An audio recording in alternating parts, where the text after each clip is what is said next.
Comunidad Apostólica, Trigo Limpio. Profecía sobre Duma.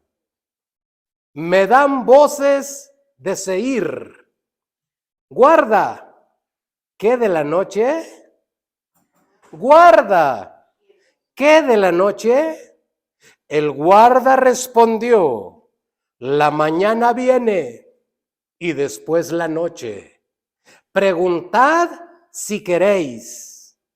Preguntad, volved, venid.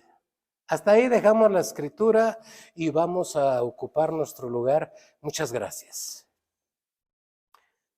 Vamos a ver en este día el tema, el centinela,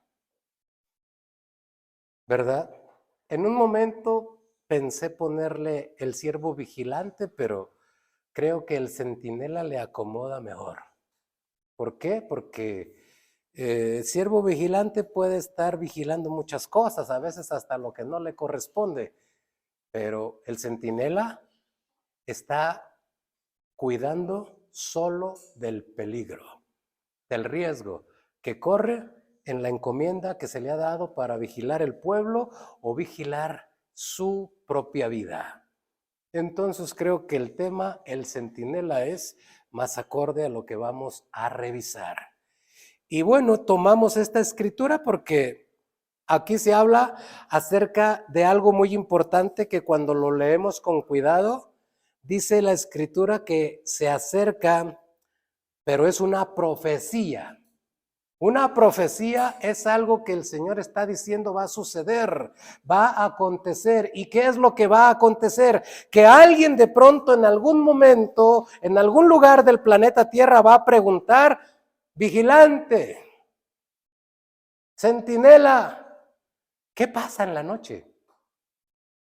Eso es lo que dice aquí. ¿Qué de la noche? ¿Qué está sucediendo en la noche? ¿Qué está aconteciendo en lo más oscuro de la noche? Y dice que le van a preguntar 2 veces. Guarda, ¿qué de la noche? ¿Qué de la noche? Y el guarda respondió diciéndoles, la mañana viene y después la noche. ¿Qué está diciendo el centinela, el vigilante, el guarda? Está diciendo, primero van a ver claridad, van a ver amanecer. Y esto me recuerda lo que dice el Señor en la mañana que veíamos acerca del tema de la gran tribulación. Hay una escritura en donde nos dice el Señor claramente que a la tierra le espera la gran tribulación, pero al pueblo de Dios dice, sobre vosotros nacerá el sol de justicia. Hablando de una claridad tan poderosa, de una certidumbre tan gloriosa de escapar del juicio que viene hacia la tierra por haber confiado y creído en el nombre poderoso de Jesús y en sus promesas.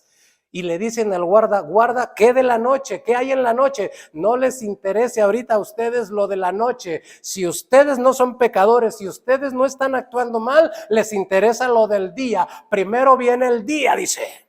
Primero viene la mañana, pero después viene la noche para el mundo entero.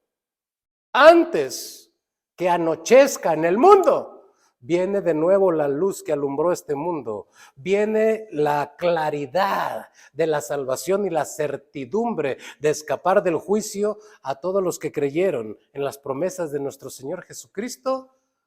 Y es tiempo de meditar en estos momentos, en algunos aspectos que nos competen a usted y a mí, que tenemos esa promesa de claridad. Porque antes que la oscuridad del juicio, para usted y para mí, está el amanecer, la claridad de la libertad y de la salvación que Dios ha puesto sobre nuestras vidas. A usted y a mí no nos corresponde el juicio, a usted y a mí nos corresponde el arrebatamiento. Y discúlpeme, yo no estoy de acuerdo en aquellos que le ponen el nombre rapto, porque eso suena a un delito. el Señor dijo, entonces en aquel día vendré y os tomaré a mí mismo. Está diciendo que va a venir a tomar algo que es Él mismo, que le corresponde a Él, que pertenece a Él, porque nos redimió. Y eso significa nos compró 2 veces. Ya éramos de Él. Dice el salmista, pueblo suyo somos y ovejas de su prado. No nos formamos nosotros a nosotros mismos, pueblo suyo somos y ovejas de su prado.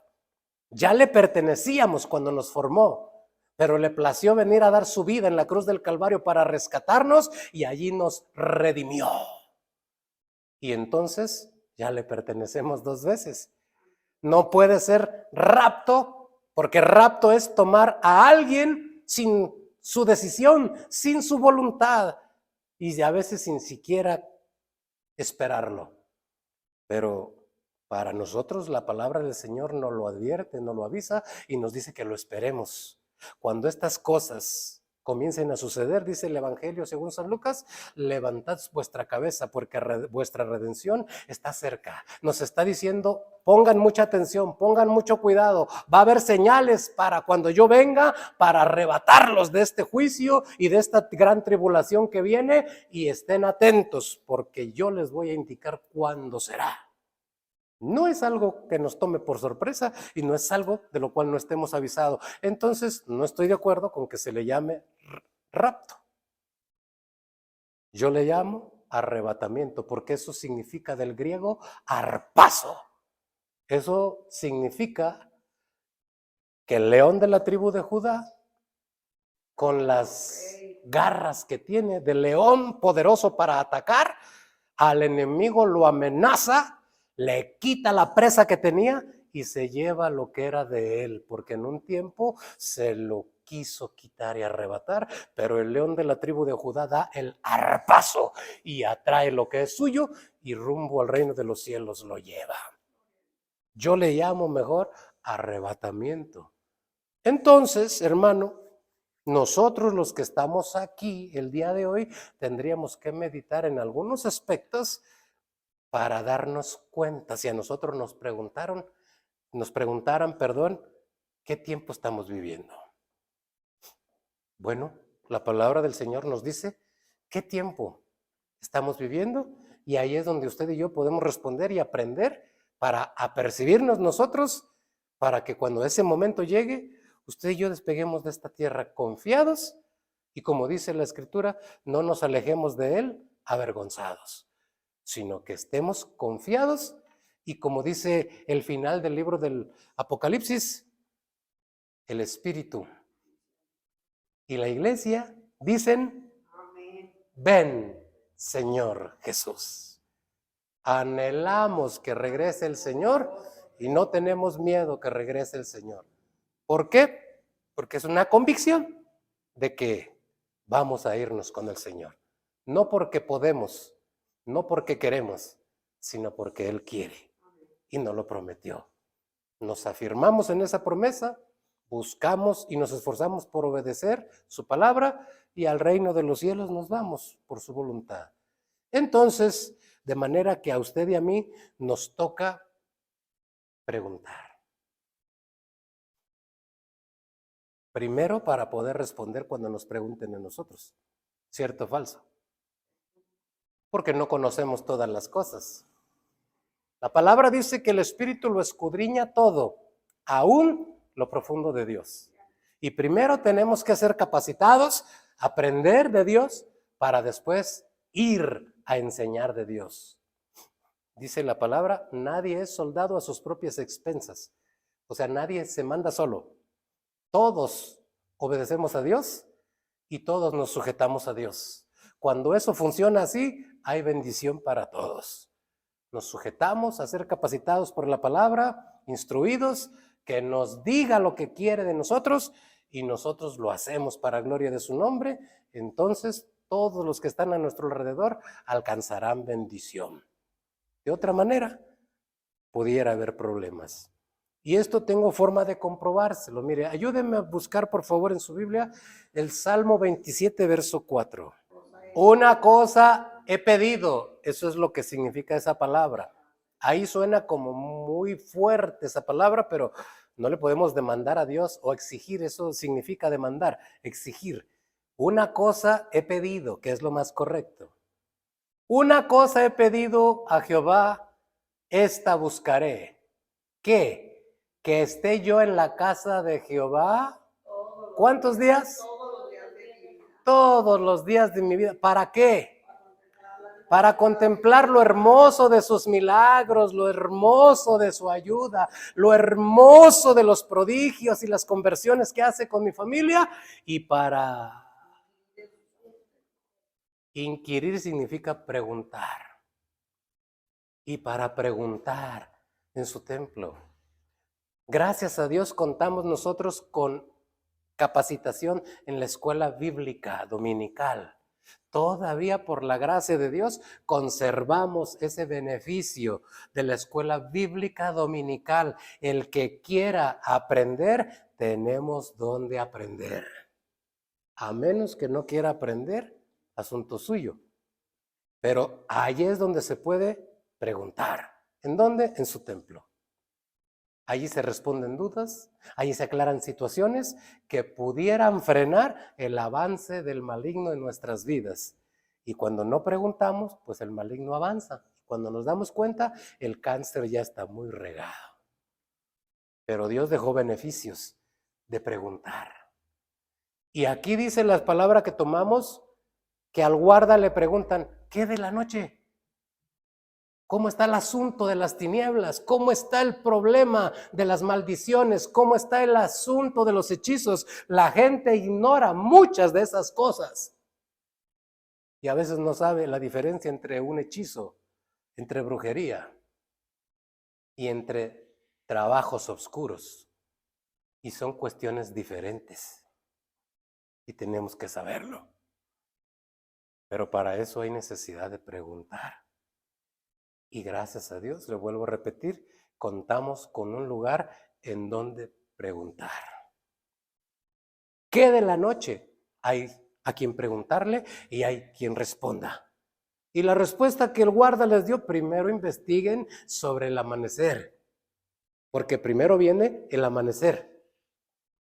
Y luego dice, vamos a ver el verso 12, regresando a Isaías 21:12.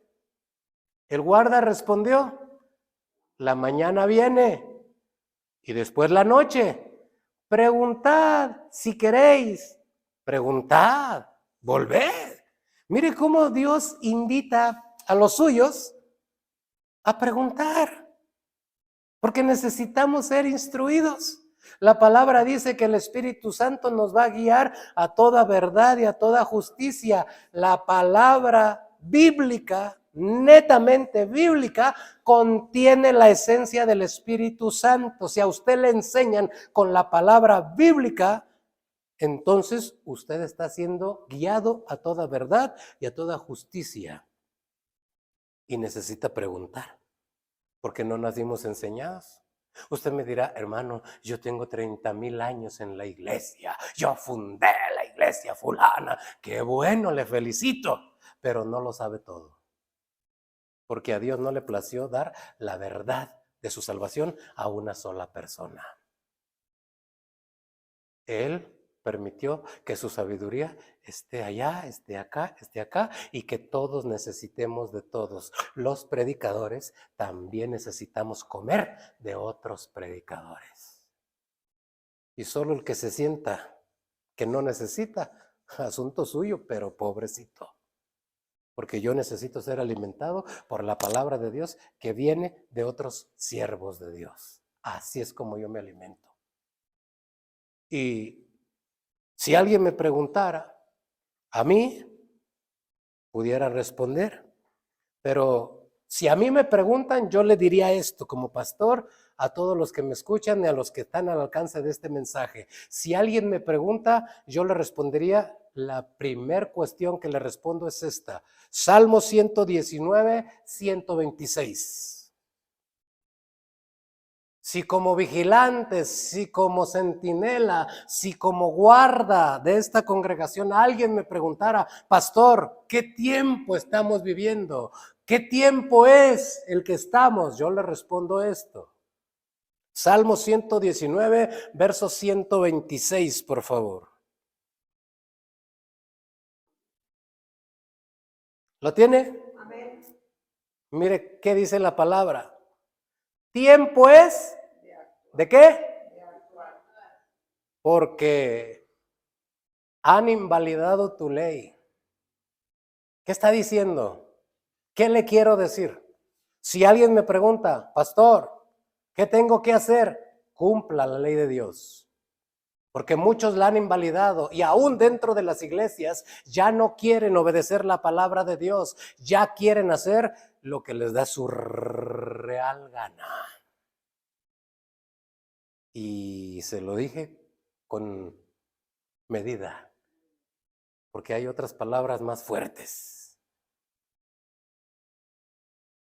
La gente ya no se deja gobernar por la palabra de Dios, y a mí, que aún puedo conservar temor de Dios, el Señor me dice, es tiempo ya de actuar. ¿Se da usted cuenta que pasa un año, llega otro y la gente dice, ahora sí leo, y se pasa el año y no lee? Es tiempo de actuar, dice el Señor, ya. Si estás vivo tienes que hacerlo. No sabes si el próximo año estarás. ¿Qué es? ¿Qué tiempo vivimos, pastor? Es tiempo de actuar. No sé si mañana esté, pero si estoy hoy, tengo que actuar. ¿Cuánta gente dice, luego me bautizo, luego voy a la iglesia, un día los acompaño? Y nos damos cuenta que ya no llegó ese día. Por eso dice el Señor, es tiempo de actuar. Es tiempo de hacerlo ya. Porque de propósitos, de buenos propósitos, de limpios y de dragones, están llenos los panteones, dice Primera de Choy. Y realmente mucha gente se queda con solo intenciones.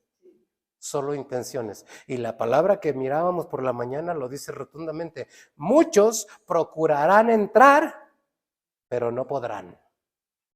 ¿Por qué? Porque no hicieron lo suficiente. La gente piensa que solamente hay que venir a la iglesia los domingos, porque es el día del Señor. Eso es una mentira. La palabra dice claramente en el Salmo 118, este es el día que hizo el Señor, nos gozaremos y nos alegraremos en él. El día que la iglesia donde yo me congrego tenga servicio, ese es el día donde yo tengo que estar, no solamente los domingos, eso es muy conveniente. Perdón, tengo que decir verdades porque el tiempo es corto. No solo se trata de buscar a Dios los domingos. Tenemos que buscar a Dios y acercarnos a Él ya. Tiempo es de actuar. ¿Por qué? Porque por eso no hemos visto sus promesas. ¿Por qué? Porque la palabra dice, acercaos a Dios y Dios se va a acercar a ti. Yo me acerco allá cada y cuando, Él me responde allá cada y cuando. ¿Cierto o falso? El diablo se las ingenia para que Dios no nos responda. No, es que yo estoy bien mal, yo estoy bien sucio. Él dijo, el que a mí viene yo no le echo fuera. No te dejes engañar del diablo. No, es que yo no merezco. No, nadie merecemos. Es por su gracia que Él nos permite entrar a su salvación. Que no nos engañe el maligno. Y si alguien me pregunta qué tiempo estamos viviendo, yo te digo tiempo de actuar, porque no sé si el día de mañana o me invitas un café tú o te lo invito yo. Tú sabes a qué me refiero. Puede ser que el día de mañana la vida no me alcance y estés tomándote un café a favor mío en mi velorio o viceversa. Pero es tiempo de actuar para que la voluntad de Dios se active, para que la cercanía de Dios la disfrute, para que las promesas de Dios se cumplan. Por eso no las hemos visto que se cumplan, porque no nos acercamos y separados de Él, nada podemos hacer, dice el Señor. Porque nos acercamos a Él allá cada y cuando. Guarda, ¿qué de la noche? De la noche cosas horribles, pero del amanecer, de la madrugada, de la claridad de Dios, nos advierte que nos acerquemos, porque tal vez estamos tan distanciados que no gozamos de su presencia, de su cercanía, de su comunión, ni de sus promesas, porque estamos muy retirados. Es tiempo de actuar, dice el Señor, de hacerlo ya, porque el tiempo es corto. Y si aún le quedaran ganas a alguien de preguntarme otra cosa, yo le respondería esto. Vamos a ver Romanos 13:11. Y esto conociendo el tiempo, que es ya hora de levantarnos del sueño, porque ahora está más cerca de nosotros nuestra salvación que cuando creímos. ¿Qué está diciendo? Que el arrebatamiento está más cerca de lo que entendemos o pensamos. ¿Y qué tengo que hacer? Despertarme, porque parece que estoy adormilado, como que el enemigo se encargó de arrullarme y yo dejé de hacer muchas cosas que tenía que hacer y me dormí. ¿Y sabe qué sucede cuando alguien se duerme? La palabra del Señor dice que un día unos trabajadores estaban en un campo y se durmieron. Y mientras dormían, el enemigo llegó y sembró cizaña. ¿Por qué? Porque estaban dormidos, ni cuenta se dieron. Y dice la palabra, es tiempo ya de levantarnos del sueño. ¿Por qué? Porque a nosotros nos pasa algo similar también. Si nos descuidamos espiritualmente, el enemigo nos siembra cizaña con el compañero de trabajo, con la persona vecina nuestra, con el hombre, la mujer de la iglesia, con el fulano o la fulana que nos cae, nos busca para hacernos daño y le caemos mal.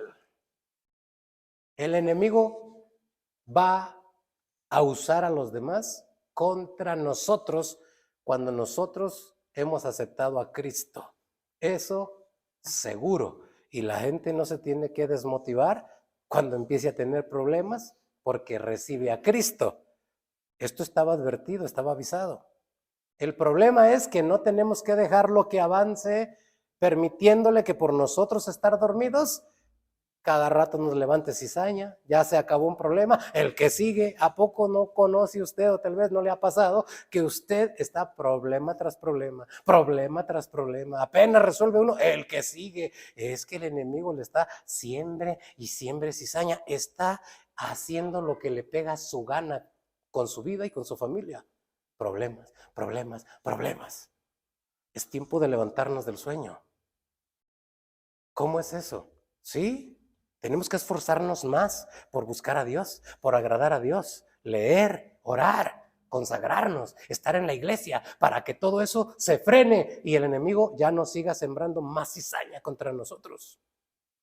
Le voy a platicar un poquito de lo que le sucedió a Jacob.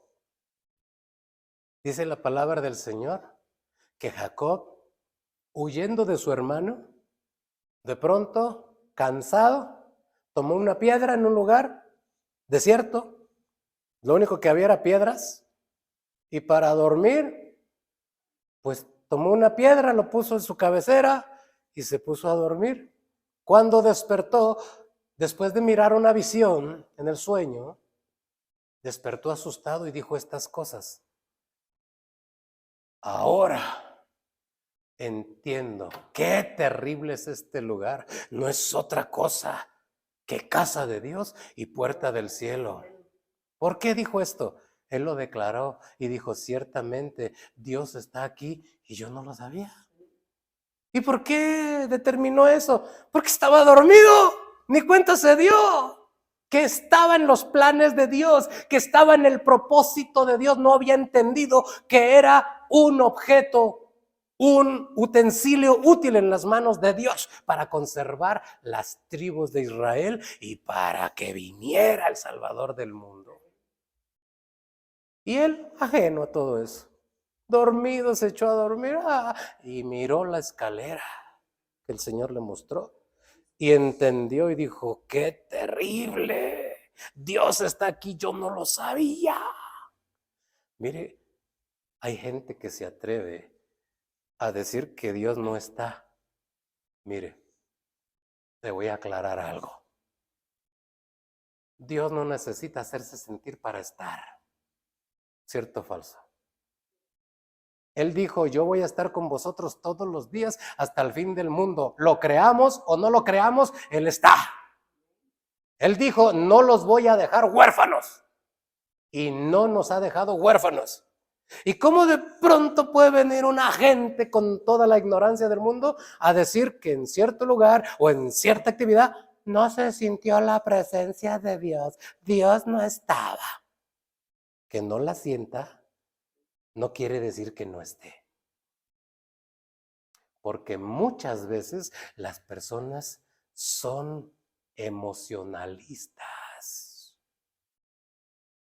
Si sienten el temblor, si empiezan a hablar en lenguas, ¡lábale que se te trepa! Y si sienten eso, ¡ay, Dios sí está!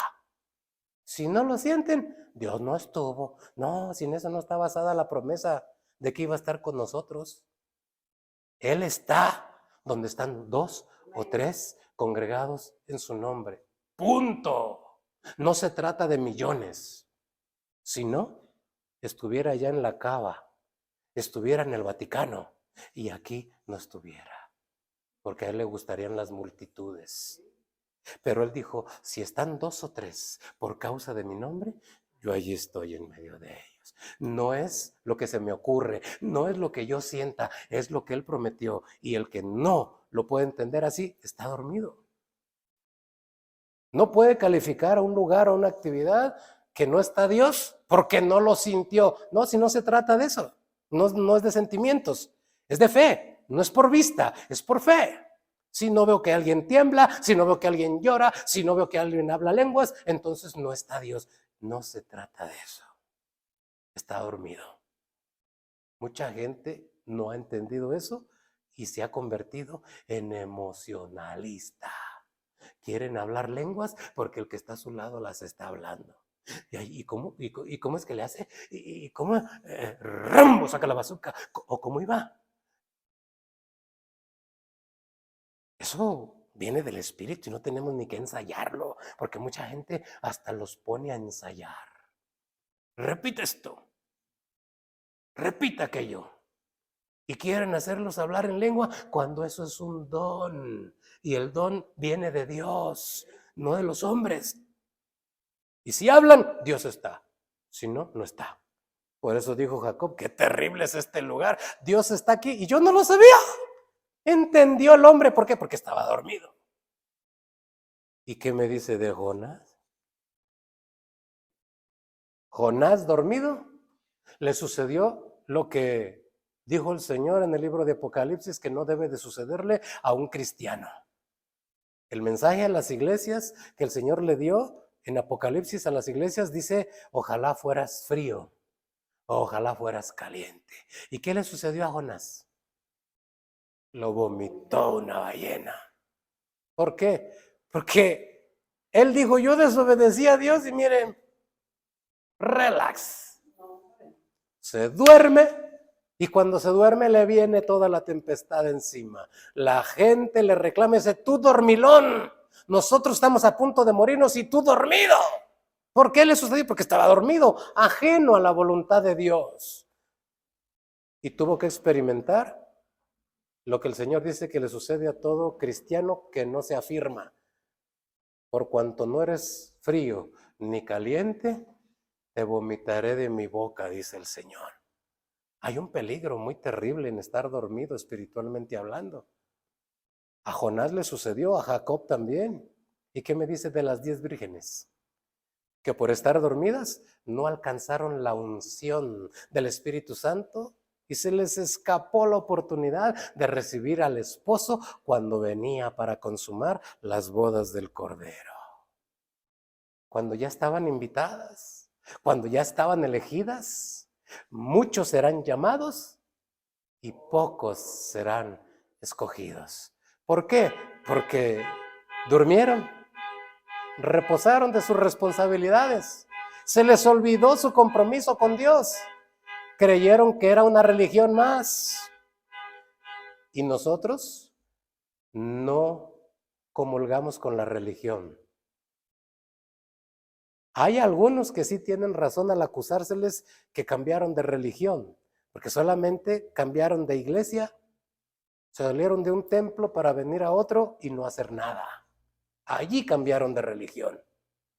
Pero cuando cambian de allá, de las tinieblas, a la luz admirable, y cuando llegan a la luz admirable, se comprometen con su Dios para corresponder a la gran obra que hizo de salvación en nuestras vidas, y trabajamos y nos esforzamos y cumplimos asistiendo, entonces el Señor se ve correspondido y puede decir confiadamente estas palabras: bien, buen siervo fiel, en lo poco fuiste fiel, en lo mucho te pondré. Entra al gozo de tu Señor. Pero cambiar de religión no salva a nadie. No se engañe, ni yo lo quiero engañar. Si usted se salió de allá, de la iglesia donde tocan la campana, y se vino acá con nosotros y no hace nada, sigue en la religión. Su trabajo es hablar de Cristo. Su trabajo es servir a Cristo.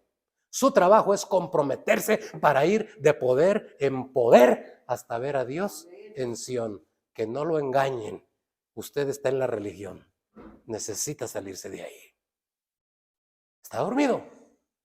¿O está dormida? Pero necesitamos despertar. Si alguien me preguntara, ¿qué tiempo es, pastor? Tiempo de despertar. Ya vimos que es tiempo de actuar y ahora es tiempo de despertar. Porque el diablo tiene dormidos a muchos, creyendo que van a ir al reino de los cielos, y cuando aparezca el Salvador se llevarán una gran sorpresa. No solo se trata de bautizarse, no se engañe. Eso no garantiza, eso solo es el inicio. Siervo inútil soy, medite solo en esto. Siervo inútil soy porque hago lo que tengo que hacer. Si haciendo lo que tengo que hacer sigo siendo inútil, entonces la gracia me sigue ayudando para entrar, pero porque estoy haciendo lo que debo de hacer. Si no lo hago, dice la palabra, y si el justo con dificultad se salva, ¿dónde queda el impío y el pecador? Bien, vamos a ver una tercera respuesta si todavía hubiera ganas de preguntarle a alguien. Una tercera respuesta. ¿Qué tiempo es, pastor? Vamos a ver lo que dice San Juan, capítulo 5, verso 25. De cierto os digo, viene la hora, y ahora es, cuando los muertos oirán la voz del Hijo de Dios, y los que la oyeren vivirán. No se está refiriendo a la resurrección. Se está refiriendo a los hombres que vivían sin Dios, sin esperanza, sin conocimiento, sin mandamientos de Dios, y hacían lo que mejor les parecía. De manera que se está refiriendo el Señor a toda la gente que estaba muerta espiritualmente. De allí que entonces el Señor se refiere a un tipo de personas como las que plasmó Amado Nervo en un poema. Este poeta, en uno de sus poemas, dijo esta frase: muertos no son los que habitan la tumba fría. Muerto es aquel que tiene muerta el alma y aún vive todavía. Y dijo una gran verdad. Hay mucha gente en las iglesias que se sostiene solo por los que sí están vivos. Son como aquellas ramitas que están sostenidas en un árbol, pero que ya están secas, ya sin fuerzas, sin vigor, secas, cortadas, pero las ramas vivas no le dejan caer. Allí le tienen sosteniendo. Así en las iglesias hay muchas personas que no sirven a Dios, que más sirven de tropiezo que de bendición a los demás, pero allí siguen sostenidas por los que están vivos, por los que tienen vida y vida en abundancia. Pero no se han dado cuenta que están muertos. Porque toda rama que en mí no da fruto, dice el Señor, será cortada y echada al fuego. Hay mucha gente en las iglesias que no da fruto. Para tropiezos sirven, para causar problemas también, y no para ayudar. Y sienten que están vivas, y sienten que cuando llegue el Señor se van a ir al reino de los cielos. Están muertos, deben de despertar, oigan la voz de Dios. Pero la gente que está así, cuando oyen la voz de Dios se enojan y dicen, predicador chismoso, nada más a mí me tira. No, perdóneme, le voy a aclarar esto. Toda persona que está mal, cualquier mensaje le va a golpear. Cualquiera. Así es de que no se sorprenda nadie que cuando el predicador hable, se sienta ofendido a alguien. Se sienta agredido a alguien. ¿Por qué? Porque anda mal. Cualquier mensaje le va a caer mal. ¿Y qué? Pues Dios está hablando y quiere que nos corrijamos. Pero la gente culpa al predicador para salirse por la tangente. Y yo ya no sigo a Dios. No, porque este me tira, porque este lo dice por mí, porque este la trae conmigo. No. Déjeme decirle lo que dice la palabra. La palabra dice, el que es de Dios, la voz de Dios oye. Yo no me ando informando si usted va a venir a la iglesia o no para hacerle un mensaje. Por Dios, no es mi trabajo. Pero si Dios habla, oigamos hoy su voz, dice la palabra del Señor. Si oyeres hoy su voz, no endurezcáis vuestro corazón. Viene la hora en que los muertos tienen que oír la voz, porque es la última instancia que le queda a alguien que está muerto espiritualmente. Mientras tenga vida corporal, vida física, aunque esté muerto, si oye la voz de Dios, puede vivir. Ya no culpe al predicador. Es Dios quien le está hablando. Corrígete para que todo te resulte bien. Pero la palabra sigue diciendo, el que es de Dios, la voz de Dios, oye, no me sorprende encontrar casos donde la gente de pronto no quiere entender razones, aunque entiendan que Dios es quien habla, aunque se compruebe que es la Biblia quien lo dice y no es el predicador. Pero bueno, si aún a pesar de todo esto la gente no entiende, no me sorprende. Porque estaban con nosotros, pero no eran de nosotros. Porque el que es de Dios, la voz de Dios, oye, cuando la gente tiene a Dios como su Señor, aunque se equivoque, aunque se enfríe, aunque se retire y se distancie de Él, cuando escuche de nuevo la voz de Dios, dice la palabra del Señor, mis ovejas oyen mi voz y me conocen. Los que son de Dios entenderán que es Dios con su palabra, que nos ama, que nos apercibe, que nos advierte y a veces nos corrige también, porque también lo necesitamos. Y es tiempo de oír la voz de Dios. Póngase de pie, por favor. Gracias por acompañarnos. Recuerda, si te ha gustado el video no olvides suscribirte y compartir.